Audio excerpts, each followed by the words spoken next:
Shut up and sit down.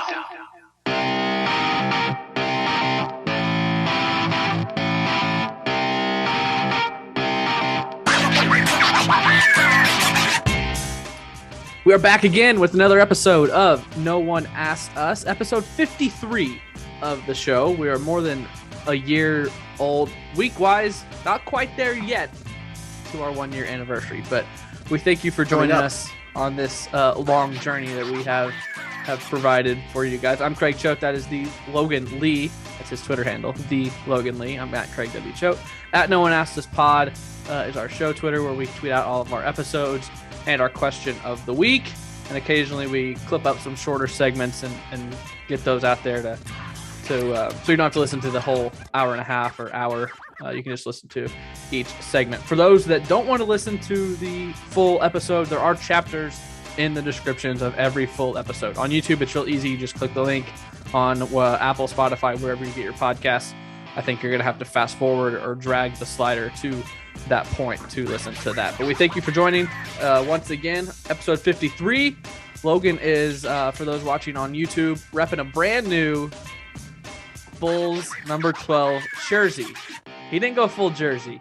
He went jersey. Logan went to the Bulls game yesterday. How was it, Logan? Did you have fun? You and the family? You and the boys? I had a great time. Yep. Dad and the boys got us tickets for Christmas. Dad did.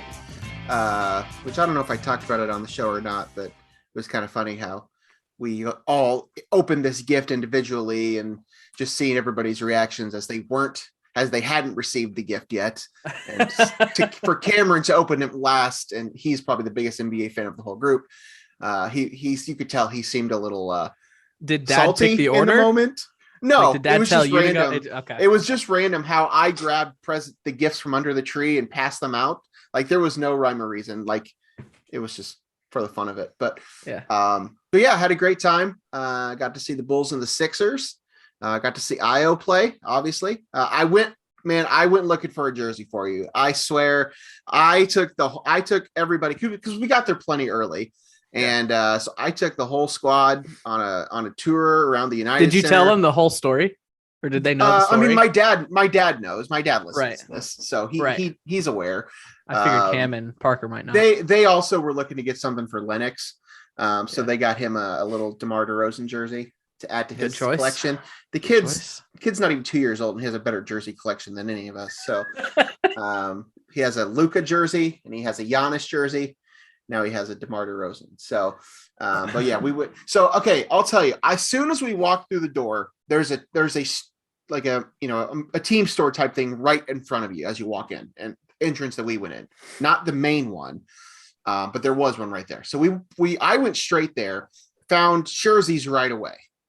I'm like, I did find an IO youth jersey, like small jersey.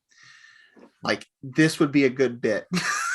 If I can't find a regular jersey to buy a youth jersey to send it to you, it would be a really good bit. But I couldn't justify paying that. And, if we could write that off, as a business expense would have been great. Yeah. But didn't find any adult jerseys there. So then walked around to a couple more smaller places, still couldn't find any. Then we eventually went to the main United Center store, Madhouse on Madison store, whatever it's called. Found the jerseys where they had all of them. That's when I called you, and obviously they didn't have your size. So sorry, I tried. If you wanted a jersey, I could have snagged you one. It baffles me that we're 8 months post draft. And you can't find an IO jersey anywhere. I ordered it the next day. They were there. They had small, medium, and 2X. 2X, yeah. So, I mean, I ordered the thing the day after he was drafted, the day after the draft, and it still has not shipped. It's incredible, and I feel for you. I'm sorry. I tried.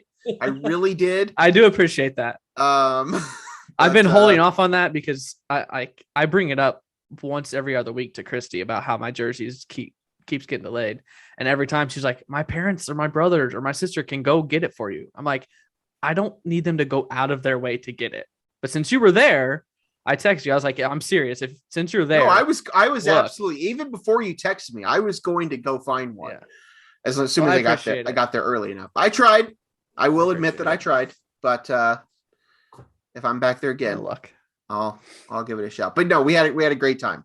Had a great time. Had nice seats. We were higher up, obviously, but still great seats in that arena. Reminds me of where you and I sat when we were there for some college games a few years ago. That's a story for another episode. That is a great story. But no, had a great time. Obviously, had to get myself a shirt. Yeah. Bulls did fall though. The Bulls did pretty lose, good game, yes. but the Bulls did. It was all Embiid and DeRozan. They both went off for like 40 some points. Yeah, I mean, it was incredible. I have not seen a matchup like that where just two guys just go off, because neither of those teams had much else going on the court. Levine wasn't playing. Obviously, the Bulls have a lot of other injury issues. The Sixers don't really have another scorer, but it was a fun game. There was one point where it was like a 6-point game, and then all of a sudden it was like a 20-point game, and then the Bulls cut it down to, I don't remember what the final was, but it was a good time, good game, good time in Chicago. Got some Lou Malnati's pizza afterwards, there you go. And then got home last night. So great time. How about you? Anything to report on this weekend? I didn't do anything. Anything exciting? Didn't leave your house, did you? Huh? Didn't leave the house. No, my car has not moved since the 2 days before the snowstorm. So Tuesday, it's been almost a week since my car has moved. Wow. Yeah, we loaded up on groceries before the snow hit. We haven't had to go out to eat for anything because we got everything here, and we stayed home all week. Yep, nothing to report on my end. Impressive. I don't even remember what I did. Just watch TV, honestly. Moving into the show now. We got quite a bit to talk about. Yeah, that was all our intro here. That was not on the rundown. So we're moving into that now. Gonna start with moment of the week. I'm assuming Logan has one. He might have just talked about his for 5 minutes. I don't know what his moment of the week's gonna be. That was going to be my moment of the week. Yes. All right. Well, our moment of the week segment started 5 minutes ago. Yes, that was going to be my moment of the week. However, I do have another moment of the week. Okay. But this is going to be a different kind of moment of the week. This is a moment of the week, WEAK. Craig, you said you haven't left the house the last week or so. So have you been? When was the last time you've been to McDonald's, Craig? Probably about that time. Like the day I went to get groceries. Have you tried the McDonald's menu hack? No. Well, are you familiar with the McDonald's menu hack? Yes, I have tried it, but it was 10 years ago before they actually released it. But go ahead. Are you familiar with what I'm referring to? Yes. Okay, so about 2 or 3 weeks ago, they announced on social media and whatever that they were going to be having this McDonald's menu hacks. So essentially these things that people kind of order as off the menu things anyway, they're actually going to bring to the forefront and market them. So they had 4 things that they put on this menu. One of them was a breakfast sandwich, which was the hash brown McMuffin, which is essentially a sausage McMuffin with a hash brown on it. The surf and turf, which was, I guess, a cheeseburger and a fillet of fish. The crunchy double, which was a double cheeseburger and McNuggets. And the land, air, and sea, which is a Big Mac, a McChicken, and a fillet of fish. Okay. Whatever. I'm not here to judge anybody for doing any of these things, ordering any of these things, whether it was while this was on the menu or off the menu, whatever. Not my point. What I do want to talk about, though, is the actual process of this. I don't know if you've heard any of this stuff. If you've heard anybody talk about this. No, I haven't. So I went last week. One of the first couple days that they had launched it. I thought, I'll give this a try. We'll see how this goes. So I ordered the crunchy double, which, as I said, double cheeseburger with chicken nuggets on it. Sure. Why not? I eat those things anyway. Don't always eat them together, but why not? So on the image, on the marketing, they show a double cheeseburger with chicken McNuggets under it. Like, that's the sandwich. That is one sandwich. I know what you're going to say. So you go there, you order it. Well, first off, I tried to order it as a meal, which apparently they couldn't even do.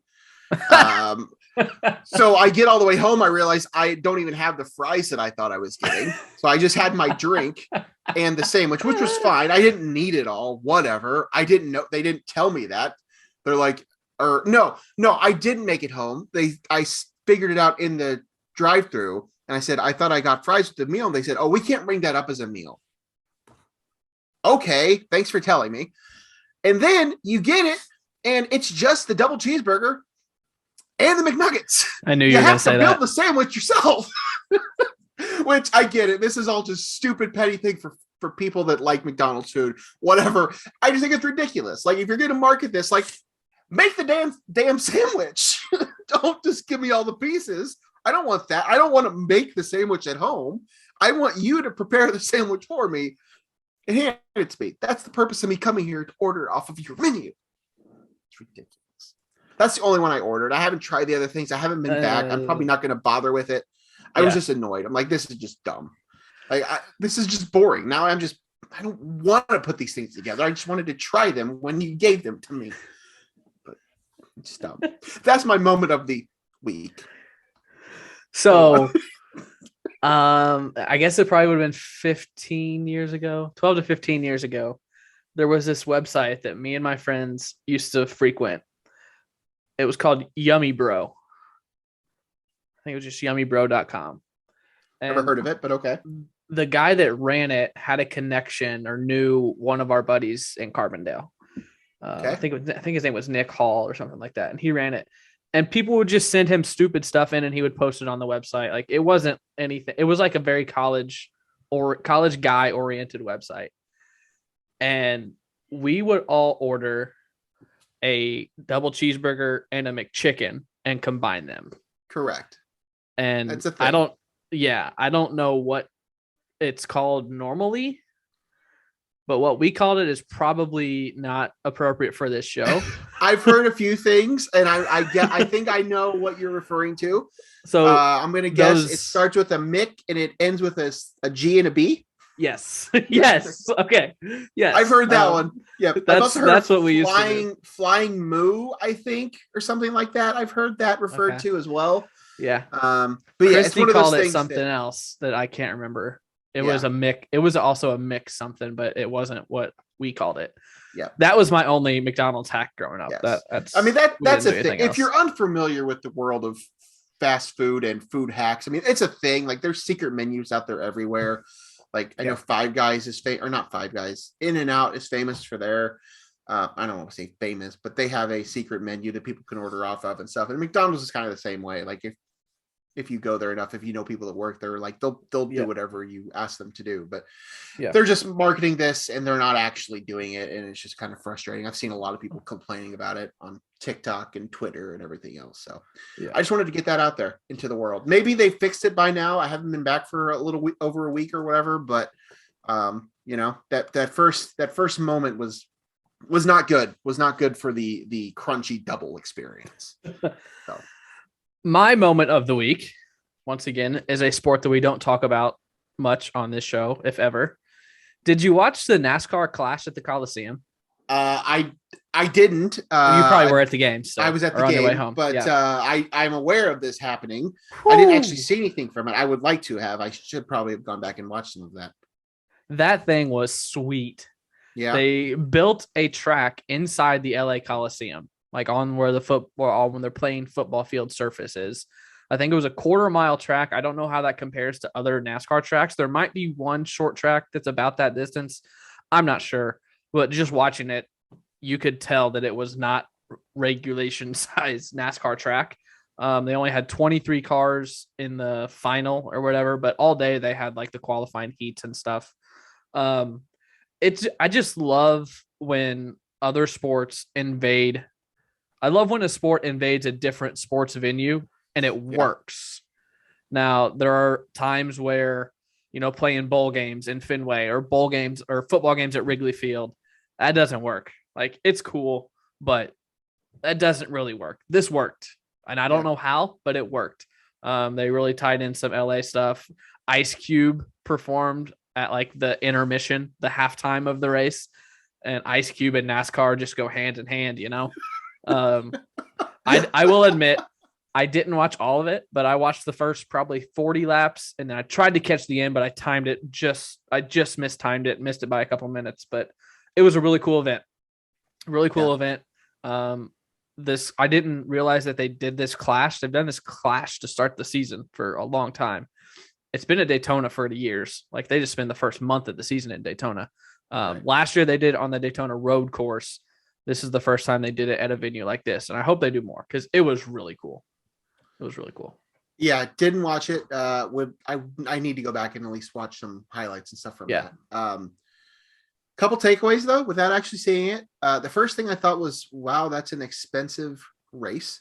Yeah. To have to go in there to a grass surface and asphalt it and everything else, like just for a weekend of racing, like that's going to cost a lot of money. Second, I agree with what you said about liking it when sports kind of invade other venues and stuff.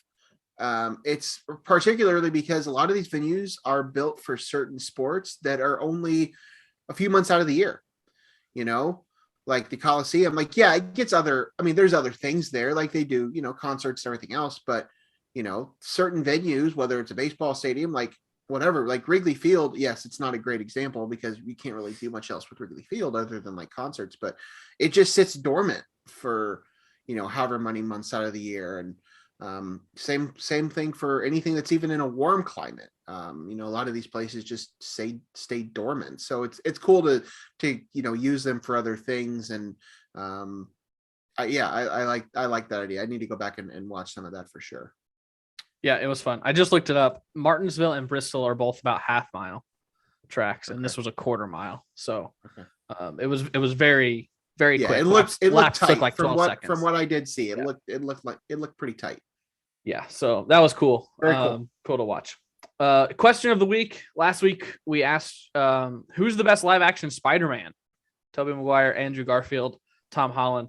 Did not get quite as good of a response as our questions in the past, but Tobey Maguire, 43.5% of our votes went to Tobey Maguire. Tom Holland was second, 34.8%, and Andrew Garfield, 21.7%. Pretty spread out for the most part. But I think Tom Holland is head and shoulders better than all the other two. Really? Yeah. I think that's an interesting take. I don't know that there are quite as many people that would agree with you as you maybe think. Here's what I've always said. I've said this for a while. I thought that Tobey Maguire was a really good Peter Parker. And I thought that Andrew Garfield was a really good Spider-Man. And I thought Tom Holland did a really good job of being both.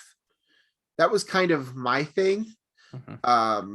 And I still agree. I still think that's the case. I think all three of them are really good. I really don't think any of them are particularly weaker than any of the others. I do think Andrew Garfield was the MVP of that movie, of the latest Spider-Man movie. And it has sparked a resurgence from all across the social media landscape about getting him in another Spider-Man movie.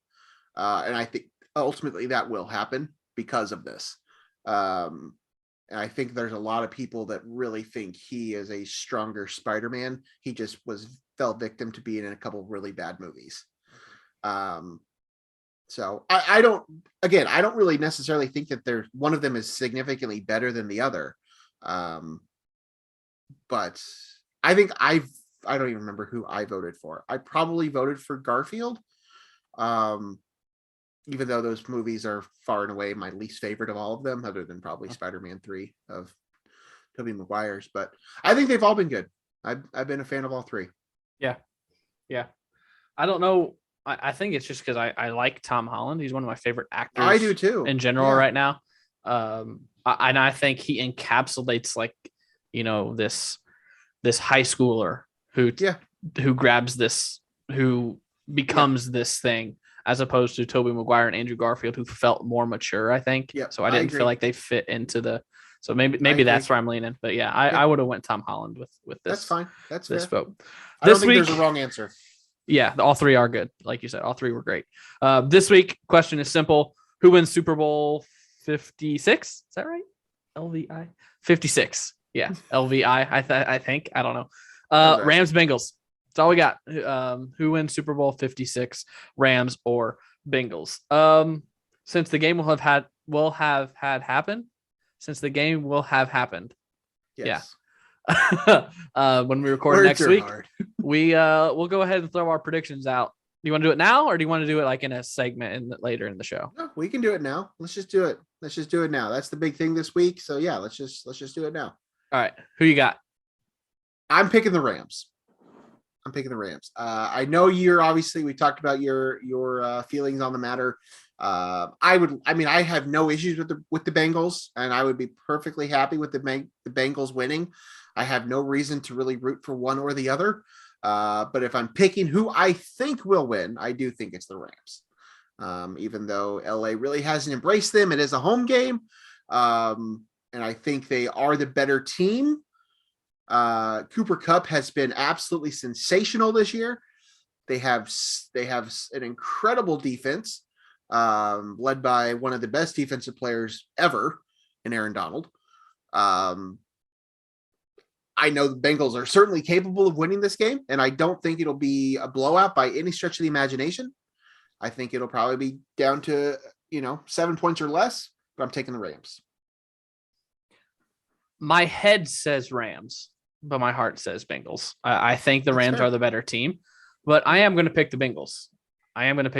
I think this year has been, especially the last 2 months, they've been on a mission almost. I think no one thought that they would be in the playoffs. No one thought they would be in this position. And here they are, first time since 88 season. So 89 Super Bowl that they are in the Super Bowl. Something's just clicked. Something's clicking with them right now.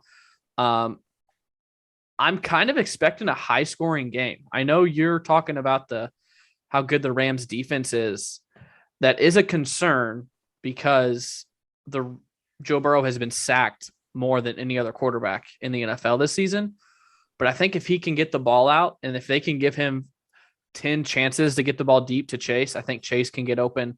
I'm expecting a lot of big plays because Burrow said mid-game when he was mic'd up once that whoever they were playing just blitzed and he had defenders in his face and he just threw it up and Chase caught it for a touchdown.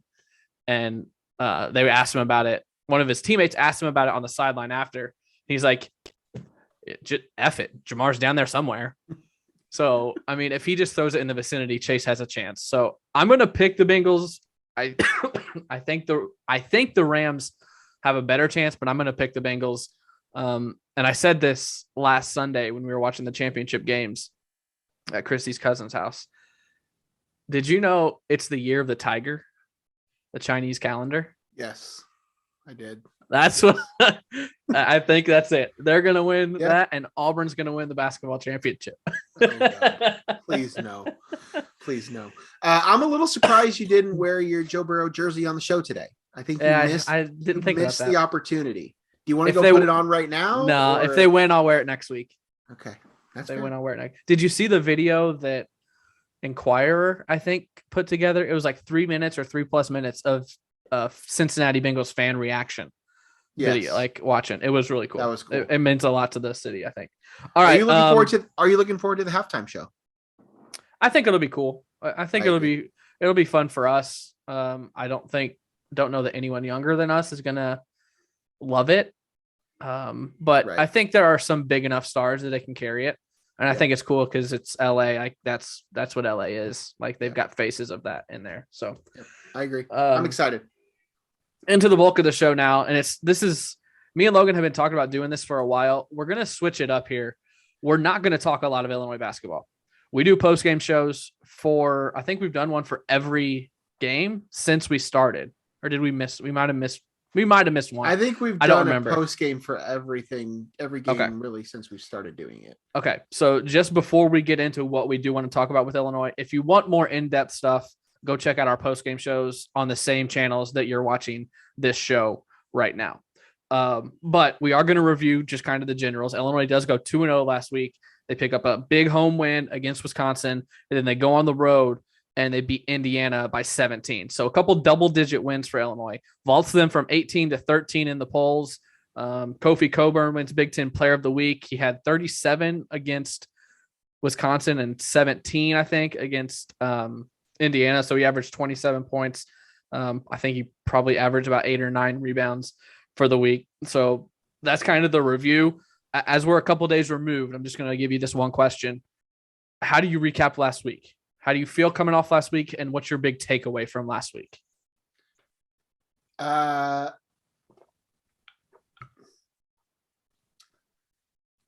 thrilled. I'm thrilled with how those 2 games went. Going into the week, we knew the next 3 games were going to be challenging.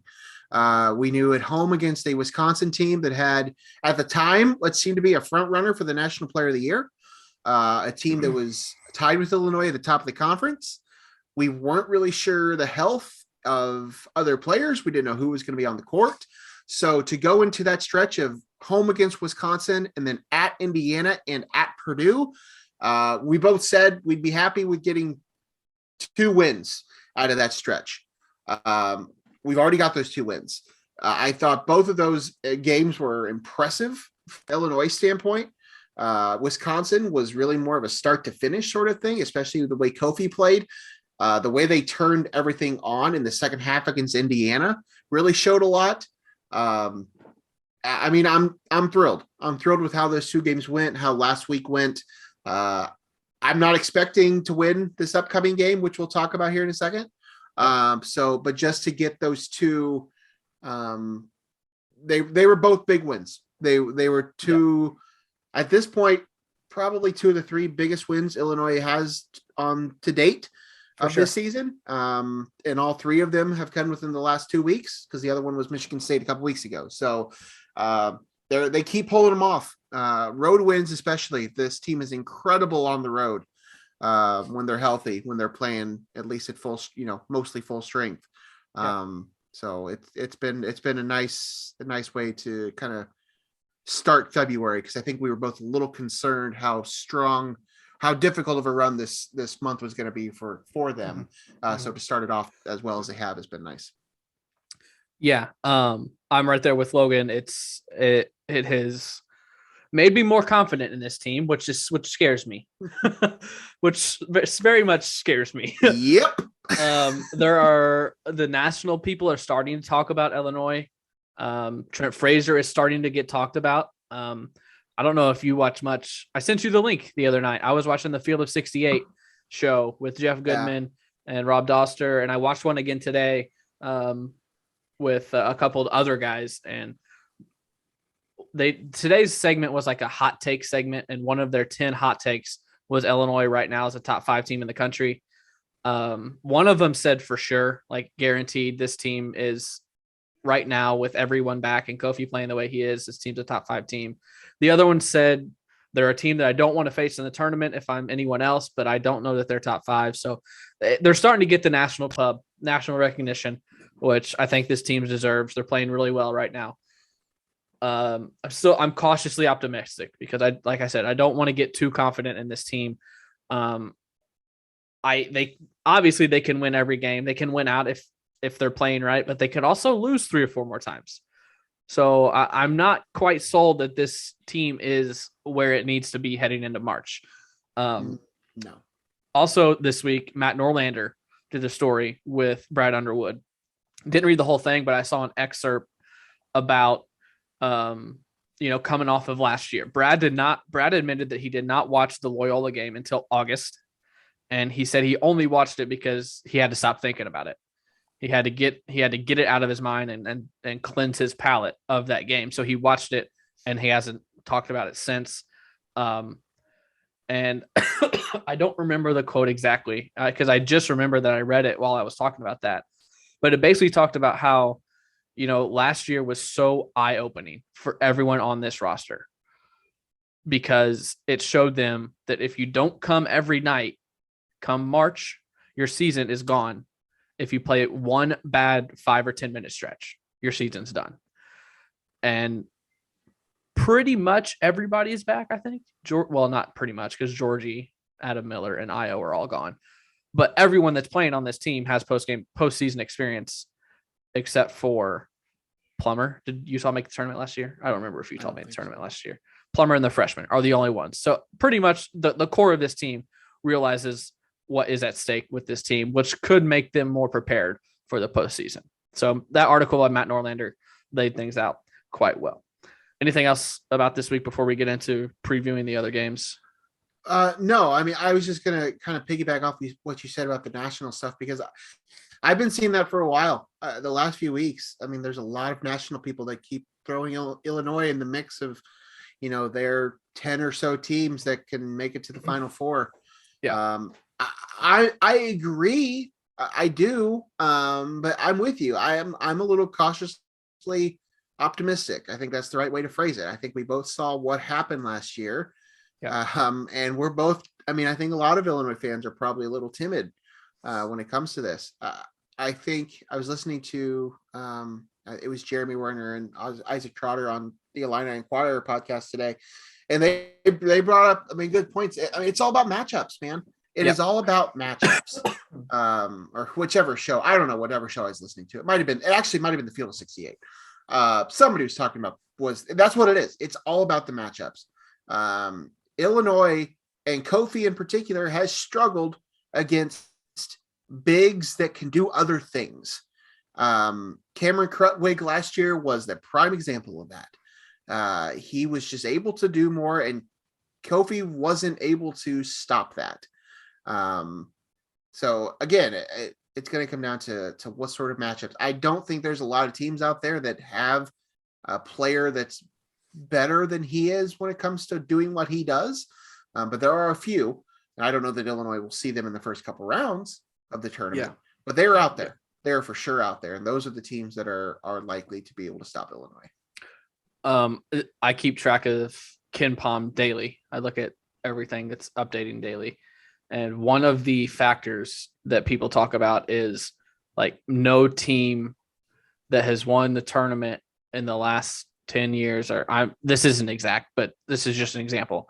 Nobody has won the tournament in the last 10 or 15 years when their offensive and defensive efficiency rates are worse than 20th or 25th or something like that. Illinois is one of 10 teams in the country right now that's adjusted offense and adjusted defense are top 25. So that means you're doing it on both sides of the court. Purdue is like number 1 offensively, but they're 106 defensively.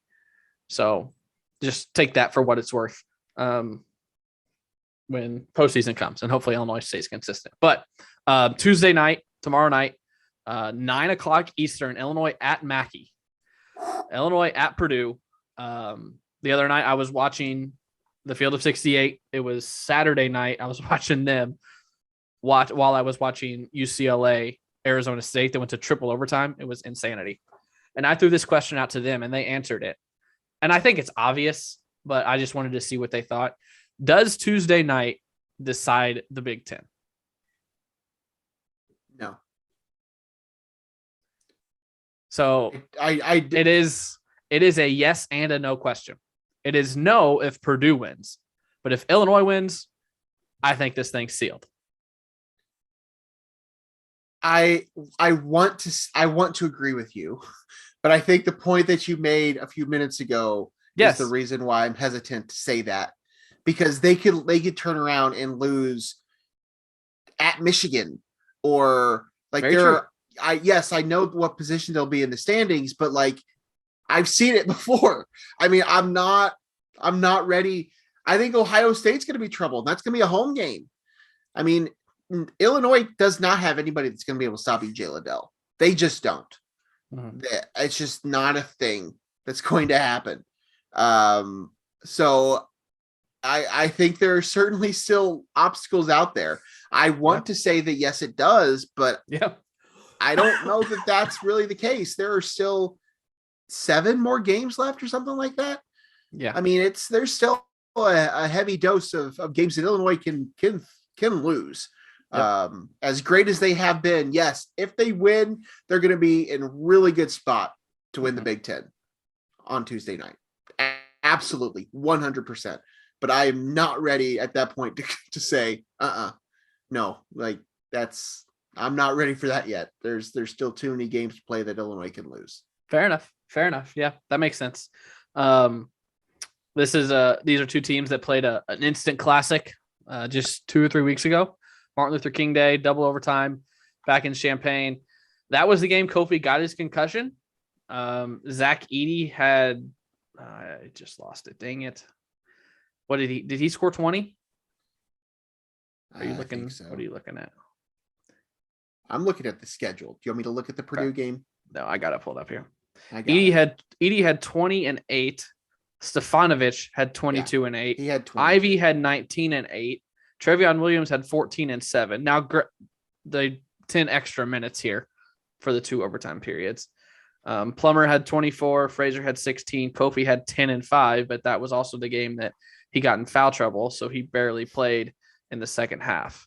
So that was also the game that Curbelo returned and went off 20 points, 6 rebounds, 3 assists. So not sure we get that kind of game on Tuesday. No. The Field of 68 that I was listening to talked about a lot about Curbelo. And everybody talks about Curbelo. You know who has hardly played this season? Andre Curbelo. Yes. All 3 of the guys said that Illinois is a better team without Andre Curbelo on the floor. I heard that. I listened to it. I didn't listen to it until today, but I did catch the part that you had told me about. They were praising Trent Frazier for his point guard abilities and the way he handles the offense. They doubled down today, the different group on the Field of 68, talking about how he's just the steady hand. When Curbelo is running the offense, it's haywire and you never know where the ball's going and all that stuff. When Trent Frazier is running things, he kind of settles things down. But Curbelo's only played like 12 minutes the last 2 games. So I'm not expecting a ton of that to change either, because Illinois won both these games. Yeah. I've heard that. I heard what they said about the whole him being on the court, off the court thing. I mean, there's some truth to what they said. I think he does provide a different dimension when you can bring him off the bench and play a different style game for a little bit. Should I tell him the quote that I sent you? Yeah, you want to talk about that too? So his name's Terrence. I think Terrence is his name. Terrence Oglesby. Yeah. Played at Clemson. He said that Andre Curbelo is more of a JJ Barea than he is a Jason Kidd, meaning he is a guy that comes off the bench, plays a handful of minutes, and doesn't do a whole lot, as opposed to Jason Kidd, who starts and averages about a triple-double. Do you agree or disagree? I don't totally understand the context and how he said that. I listened to it. I heard the entire thing, but I don't really get what he means. He means that Andre Curbelo can't run an offense. He can't be trusted to run an offense for 35 minutes. Even at the college level. That's the way I took it, is that you can only play him 10 to 15 minutes, because if you play him any more than that, he ends up with 6 or 7 turnovers like he did at Marquette. That's the way I understood it. I get that, and I don't know that I'm fully on board with that, but I don't agree with it at all. I will also say this. We have not seen a healthy Andre Curbelo exactly all season long. Exactly. All season long. I saw the Marquette game. I don't know who that player was. I understand that he was a loose cannon at times last year as a freshman. Mm-hmm. But he clearly wasn't healthy again in the Marquette game. Yeah. So I'm not really ready to say that that's the case. I think that's what we're getting at here. We haven't seen a healthy Andre Curbelo all season. And when we saw him last year, he was just coming off the bench. Yeah, I mean, he started a few games when Iowa was hurt, and he played well, and he had a absolute surge towards the end of the season that ultimately pushed him up into that freshman of the year, freshman team conversation, and preseason All-American conversation, and all that stuff. But as far as this year is concerned, we have not seen him healthy at all for 1 second of the season. I think that's where we're landing at here, is that we still don't know what he is when it's his team because of that. So just let's pump the brakes on the Curbelo judgment here until he plays a consistent 5-6 games in a row. The second game of the week is Northwestern on Sunday at 2 p.m. Eastern. We'll talk more about that in our Purdue post game tomorrow night, but that one's a return game. It's at home. You just beat Northwestern 2 or 3 weeks ago, so shouldn't worry about that one, but we'll see how Illinois plays against Purdue and if they can get through that one. I think that's all we got for Illinois. Like I said, we do post-game shows. If you want more in-depth on what we're thinking immediately after games, we get those out probably an hour and a half after each game concludes. Anything else men's basketball related? No. I mean, I've still been kind of looking in the, you asked the whole thing about, does this game determine the Big Ten champion? And I'm just looking at schedules and looking at who teams play. And I'm not there. I'm not there, even with a win. I'm not quite to that. Yeah. Point.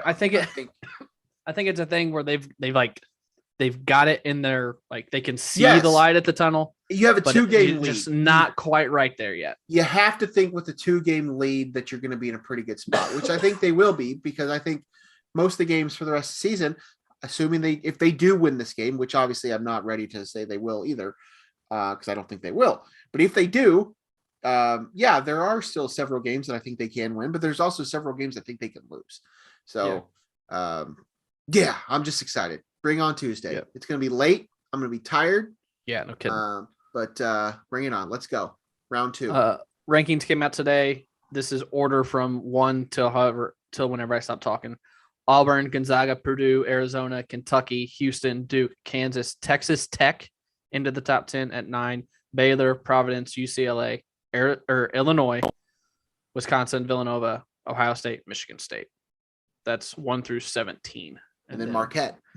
Then Marquette, yeah, which turns out isn't a bad loss. No.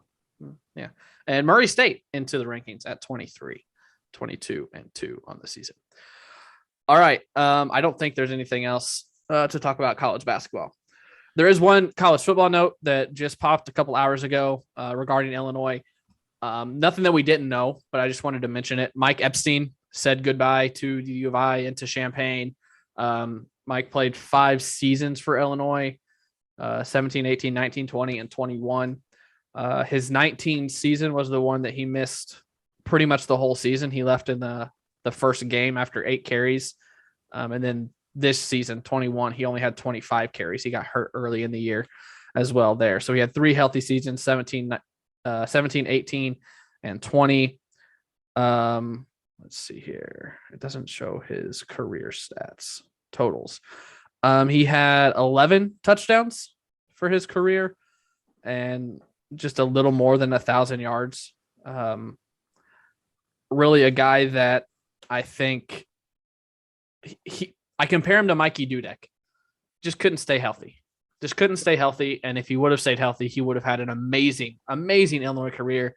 He's probably been my favorite running back to come through the program since I started covering it, or since I was covering it in 2015 up until now. I just thought he was the complete, he could catch it out of the backfield.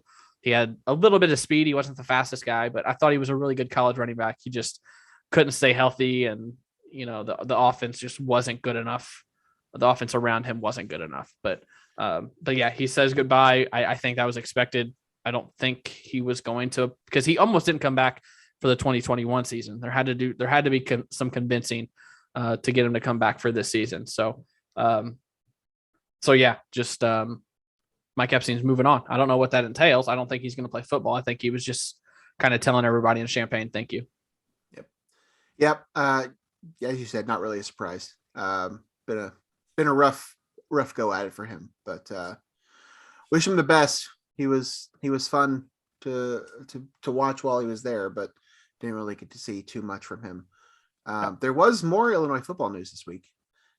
You failed to put it on the rundown. Oh, there was even bigger news. Yes. Oh, since it's yours, do you want to? No, go ahead. No, go ahead. Alex Palczewski is coming back for his 6th season, unlike Mike Epstein, which, holy smokes, is that a big deal? Yeah, it's huge. That's it's massive. Huge. He already has the record for career starts for Illinois at 52, so he could get 63 now, which would never be broken. And Bielema kind of put the feelers out, or kind of piqued everyone's interest during his signing day presser when he said he has one more trick up his sleeve. Obviously, it couldn't have been a signing, or else he would have announced it, or I think it was but no one really knew exactly what it was. It had to be someone coming back, but I don't know that. It finally came out on some of the message boards that this is what it was likely going to be. But the fact that it's happening is, oh my gosh, because that offensive line was like the biggest concern going into the offseason. And now you've added one of the top JUCO transfers that could come in and start, and you're getting Palczewski back. So it's looking a lot better than it was 3 months ago. It's a nice boost. Very nice boost. Been a huge staple to that line, that offense, for several years. So to get a player like that back, that's incredible. Yep. Good call on that, though. I forgot to write that down. Good call. That's why I'm here. That segues into our NFL talk, and I'm going out of order on our rundown here, but it fits because we just talked about Illinois football.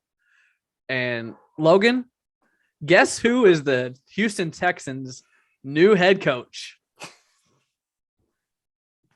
I mean, I know the answer. Do I really have to guess? You're supposed to say no, Craig. Who? Oh, I'm sorry. No. Wait. No. What? Wait. That doesn't make sense. I forgot. Craig? Who? Who? One, Lovie Smith, former Illini head coach. Lovie Smith is getting another chance to be a head coach. Lovie Smith? What? I will say, I tweeted it yesterday or this morning when news started to come out that this was a possibility and that they were talking about it and he was interviewing. I will say, I've thought from the get-go he is an NFL coach. He's not a college coach. 100%. So this very well could be successful. 50% true. This very well could be successful, and I'm happy for him. I think he came to Illinois when no one else wanted him to coach. I remember his introductory press conference in Champaign. I asked him, did he have any other offers? What was he going to do if Illinois didn't call? And par of the course for his tenure, he didn't really answer the question. But that told me that he had nothing else lined up. Yeah. So he took this Illinois job. Might as well give it a shot. He did it. I never thought he was fully invested in that job at Illinois. And it just started to go off the rails and it wasn't successful. And so he said goodbye and he took the first chance he could to get back in the NFL. And now he's a head coach again. Is he the long-term answer there? Not sure about that. It might be a 1-year thing like they did with David Coley. I don't know.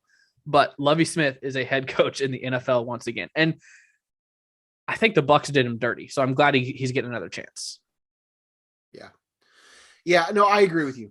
I don't think he was never going to succeed at the college level. Some coaches are built for college. Some coaches are built for the pros. As you said, he took a chance at Illinois. Illinois took a chance on him because nobody else was, and it didn't work. So I have no ill will towards the guy. I think it's kind of funny, but I agree. He is more of a pro coach than he is an NFL or a college coach. So if he can have some more success in Houston, more power to him. That'd be great. But I don't see it being a long-term thing. If I were to guess. I don't love the situation for him because I think the Texans organization is kind of in shambles right now. It is. It's going to be a rebuild. They don't have hardly any talent on that roster. So it's going to be a tough job for him. They got to get their front office figured out and their ownership figured out before they make some news on the field. So there's that. Also, we touched on it on last week's episode because there were rumors of it, but not confirmed reports. Now it is official that Tom Brady has retired. So we gave most of our thoughts last week, but now that it's official, it's going to be weird not seeing Tom Brady in a NFL uniform for the first time since 2000. Yeah. It's going to be super weird. Super weird. It'll be strange. He's just been a fixture in the NFL for such a long time. He's been, not every season he's had was like best season ever type material, but he's just been a consistent figure in every single NFL season. Rarely does a Super Bowl come and go that he doesn't play in. He was just a huge part of the NFL for most of our lives, honestly. So happy for him, I guess, assuming he's going out on his own terms, assuming that nobody's, whether that's any member of his family or whomever has talked him into this, because I do think there's a case to be made that he had more in him. I don't think that his body was ready to shut down. He just had a season where he was probably going to be runner up in the MVP voting. So it's hard to say that like this was the time, but if he thinks it's the time, then it's the time. So good for him. He's the GOAT. He's obviously a first ballot Hall of Famer, one of the greatest to ever do it. And it'll be weird. It'll be weird not seeing him in the NFL for sure. I've seen this a couple different places and seen it for a while now, that he has had like 3 Hall of Fame careers in his one career. Yeah. They had that first dynasty Mm-hmm. where he won 3, and then they kind of took a dip, and then he had another run where they won 2 or 3, and then he took a dip, and then he came back and he won another with the Patriots. And I think he won an MVP in his 40-year-old season. And then he went to the Bucs and took them to the Super Bowl. So he's had like a career of 3 Super Bowls, took a dip, 2 Super Bowls, took a break or whatever, 2 more Super Bowls. Like that's 3 Hall of Fame careers in one. And last week when news started to break, so I think it was Big Cat, Barstool Big Cat tweeted that he couldn't wrap his head around the fact that Tom Brady is retiring at the age of 44 with at least 2 or 3 good seasons left in his body. Like it just doesn't make sense, but that is official. Tom Brady is no longer a quarterback in the NFL. And then the other question. news. Yeah. I have a question for you. Okay. We call him the GOAT. Yeah. Greatest of all time. Yeah. He has the Super Bowl rings. He has some MVPs. Obviously, he's a first ballot Hall of Famer. Is he truly the GOAT?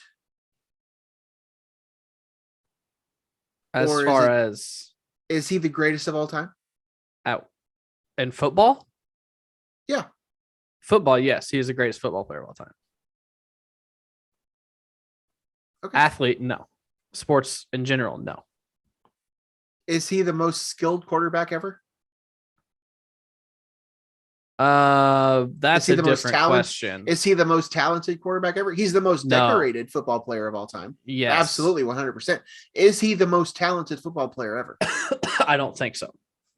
I think he just knew the game and was good at what he did. Right. Okay, yeah. That's it.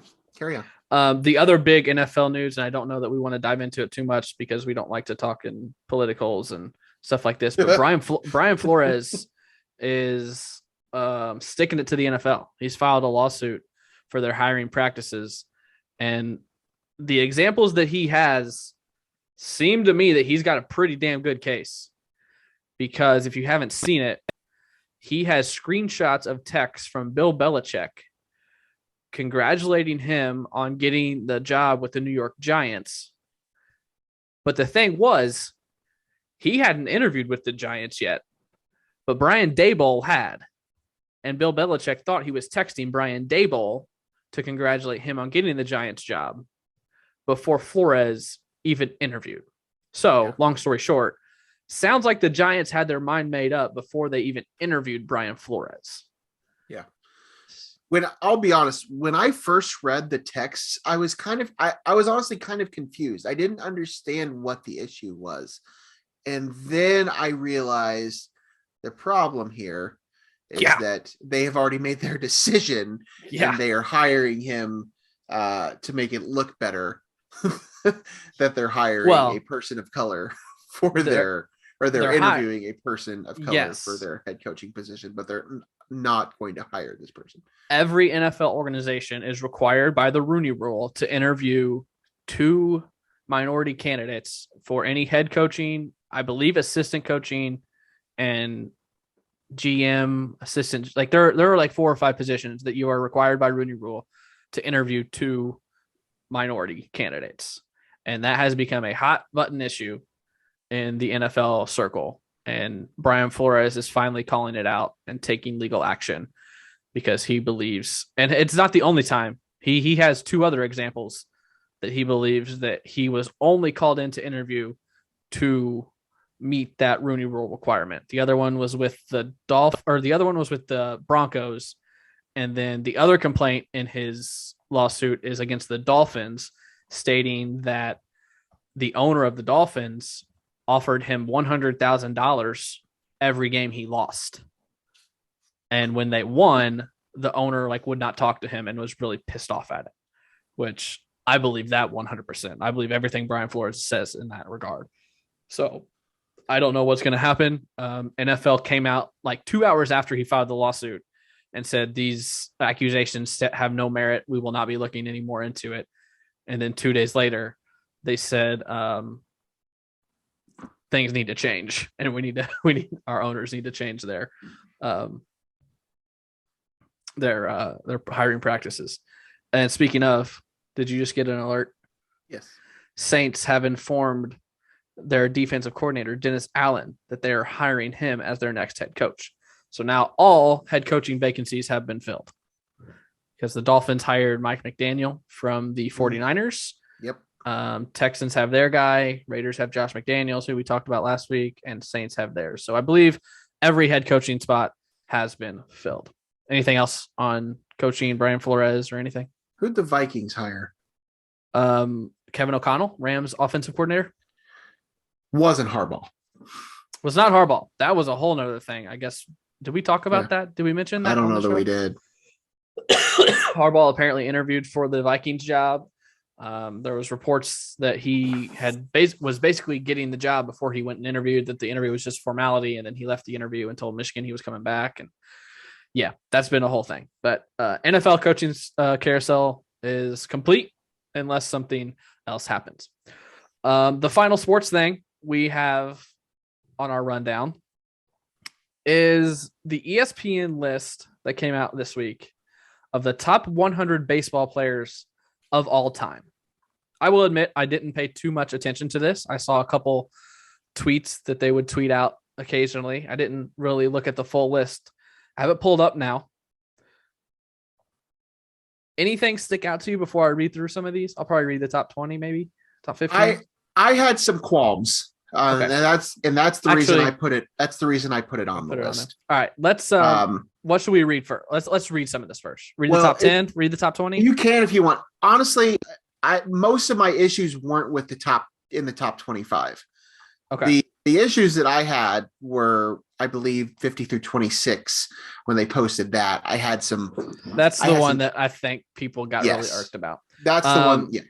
So let's just go through a couple. Top 5. Babe Ruth 1, Willie Mays 2, Hank Aaron 3, Ty Cobb 4, Ted Williams 5, Lou Gehrig 6, Mickey Mantle 7, Barry Bonds 8, Walter Johnson 9, Stan Musial 10.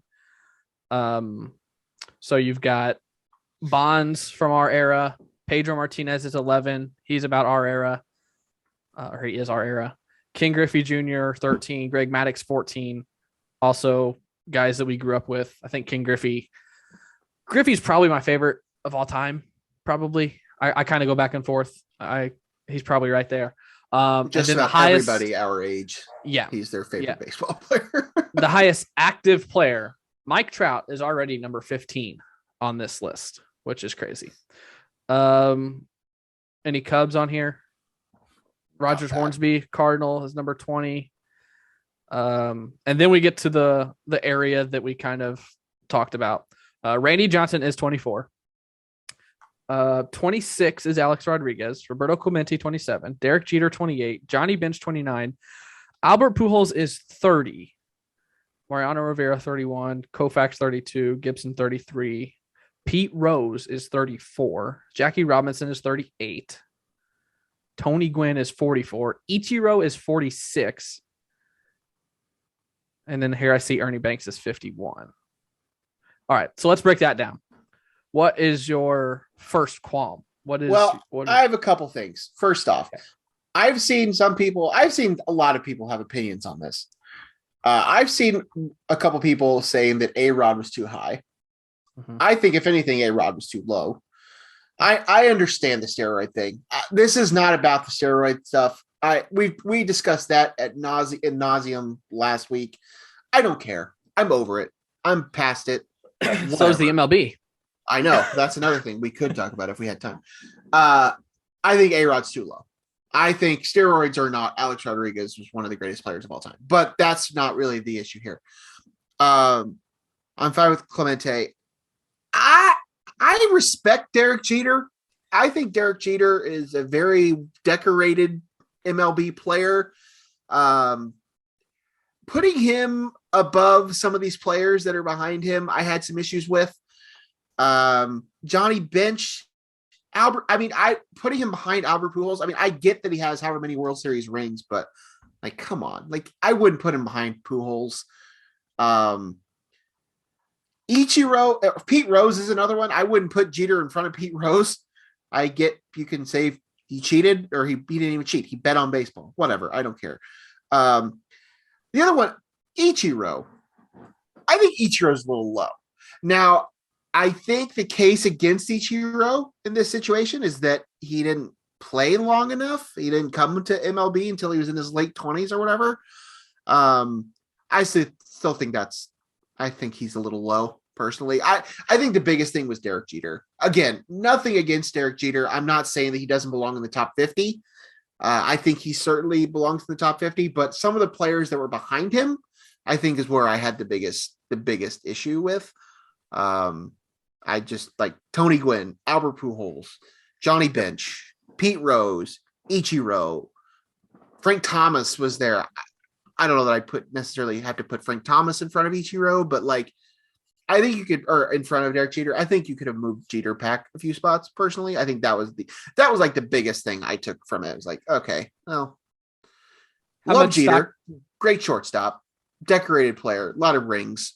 Don't know that he's 26 or whatever they put him at. How much stock do you put into WAR? A good amount. Where's he at in WAR? Derek Jeter's WAR is 71.3. Take a guess at what Albert Pujols is. I don't know. I'm not even sure. Let me give you another for reference. Ichiro's WAR is 60. And Jeter's was what? 71? 71.3. I would guess Pujols is probably in the 60s. Not close. Not even close to 60? Is he that much lower? Mike Trout's WAR is 76.1. Derek Jeter won a lot of baseball games. There's no denying that. He was on a lot of winning teams. Again, I'm not trying to argue that he doesn't belong in this list. Albert Pujols' WAR, 99.6. Oh, wow. I didn't realize that. That's high. Wow. Yeah, he's low. He's low. He's low. I don't know that he needs to be in the top 25. Like, I think top 30 is fine. I think my issue was putting some of these people behind Derek Jeter. I think that was the biggest thing I had. Yep. Jeter's too high. Nolan Ryan is also behind Derek Jeter. I mean, again, has the rings, won a lot of games because he was on a good teams. But I don't know that he's Tony Gwynn's WAR is 69.2. I know we're putting a lot of stock in WAR here. but it kind of is the all-encompassing analytic, I think. Yeah, I of- mean, it's of just a this day and good age. it's a good general number that everybody can kind of take. And What do I you don't know. think? What do you think Barry Bonds' WAR is? I have no idea. I'm just looking up random players' WAR right now. Oh What'd my you say? God, Pujols was 90 something, 99. 99.6, Barry Bonds is probably like 130 or something. 162.7, Whole season. It's a whole season of wins. and he's not in the Hall of Fame. Yeah. Do they That do that WAR? was Okay. my whole thing with this list. So number one on the list, Babe Ruth, 183.1 WAR. It's a lot. It's a lot. Lot of I agree wars. with you. I just think Jeter's probably too high. Without looking at it and dissecting it too much, I think Trout is probably too high. I don't know that he's the 15th best baseball player ever. Yeah. I mean, if we're putting stock in winning, moving Derek Jeter up to 28, Trout's made the playoffs twice? Yeah. So Jeter benefits from having 10 other teammates around him to help him get to World Yeah. Series when Trout has nothing. Move Jeter down, probably move Trout down. I'm fine with where Pujols is because he was so good in St. Louis. He just hasn't done anything the last 10 years, really. Yeah, that's fair. So I'm That's fine fair. with where Pujols is. I would probably move Ichiro up as well. Kershaw is 52. Miggy's 15. Yeah. I don't have too many qualms with it, just glancing over it, other than, the ones that we've named. It was just a topic of conversation as it was coming out, and I thought it Yeah. would be something worth putting on there just because of a couple of those things that I thought worth discussing. But I mean, the bigger baseball thing right now is obviously the lockout, the fact that they don't seem to be anywhere close to coming to an agreement, and then this whole steroid thing that just came out today. Yeah, that they're going to stop testing players, which whatever. I'm sure there's more to this than just what it is. But as I said on Twitter, the optics of this are pretty bad. Yeah. In the midst of this steroid and Hall of Fame thing, to just have this out there now, it just kind of looks bad. Whatever. Baseball's going to baseball. That's it. Baseball's going to baseball. A-Rod's WAR is 117.5, by the way. Okay. Okay. Anything else sports related? No, but I just realized I have something that I do want to add to the rundown that's not sports related. Okay. I got two more things. Okay. Have you been watching any of the Olympics? A little bit. Yeah. It's our break because Christy just is over sports, I think. She just doesn't like when sports are on our TV, and that's all I watch. So the Olympics are kind of the middle ground here. She likes the ski jumping and all that stuff, figure skating. So we have been watching quite a bit. We watched some mogul skiing last night. Not mogul. We did watch mogul, but Michaela Schifrin, the skier for the U.S., came in really hyped, and she fell on her first run last night. That we were both pretty upset about. But yeah, we've been watching a little bit of that, and this was going to be my moment of the week, but I just want to ask if you saw it. Did you see what happened at the Mavericks game earlier last week? No. I think they were playing the 76ers in Dallas. 6 minutes into the game, Luka hits a three, and he tells the ref to stop the game because the rim was crooked. I didn't see this. The rim was crooked. I took some notes here.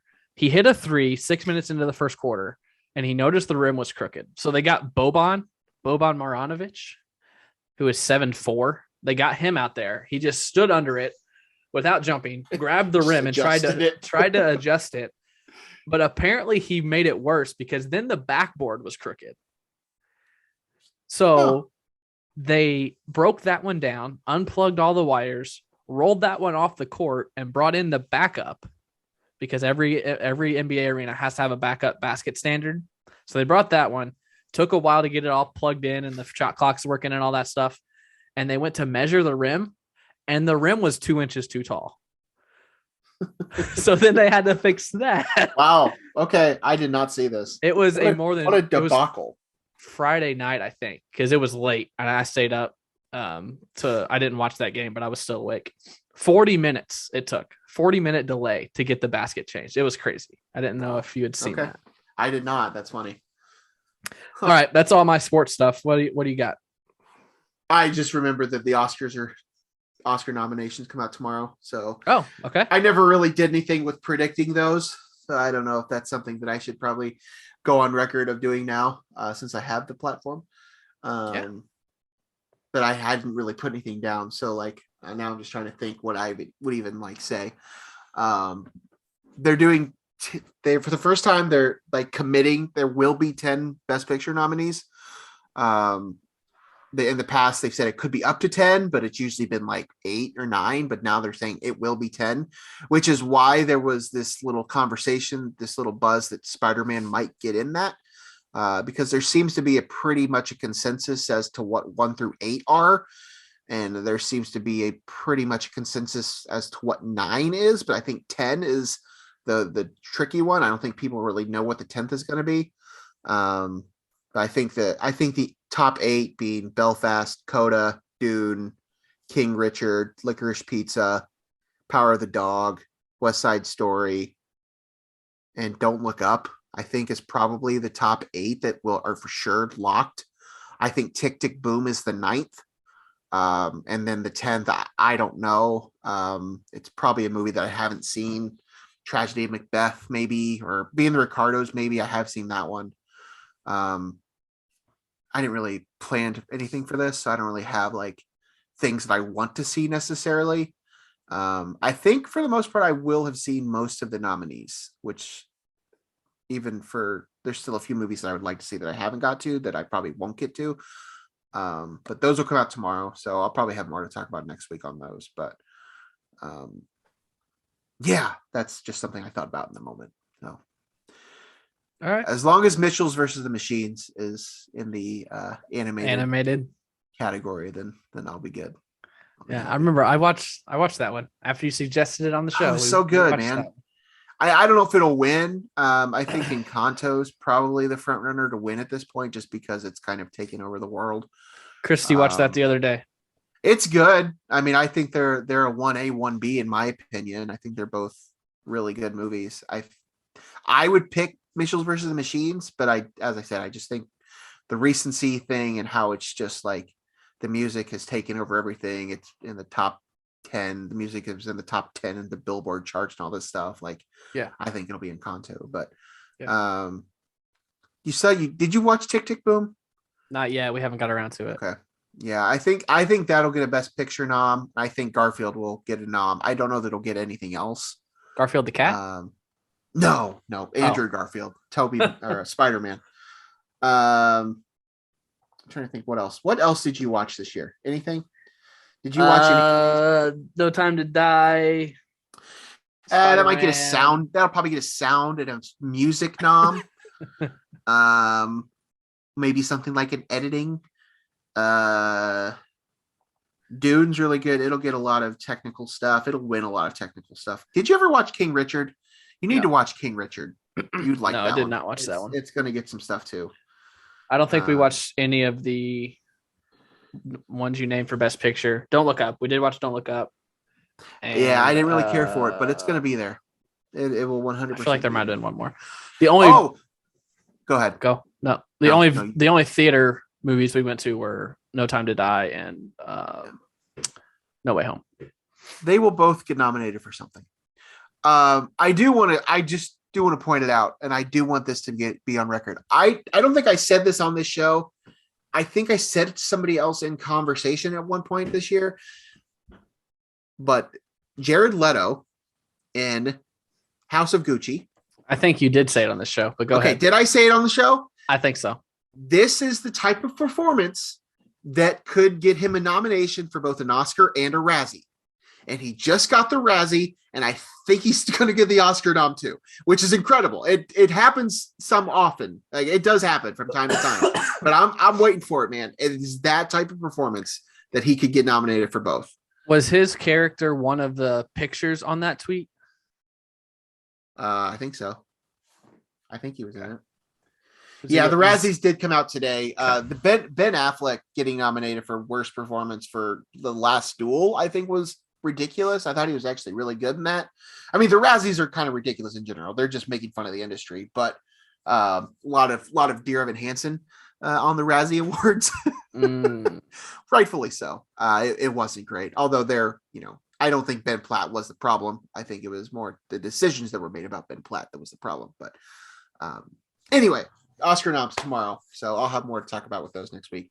The Logies will come soon. We'll do something for those. I'm about to give up on trying to catch other movies, so I think I'm ready to shut it down.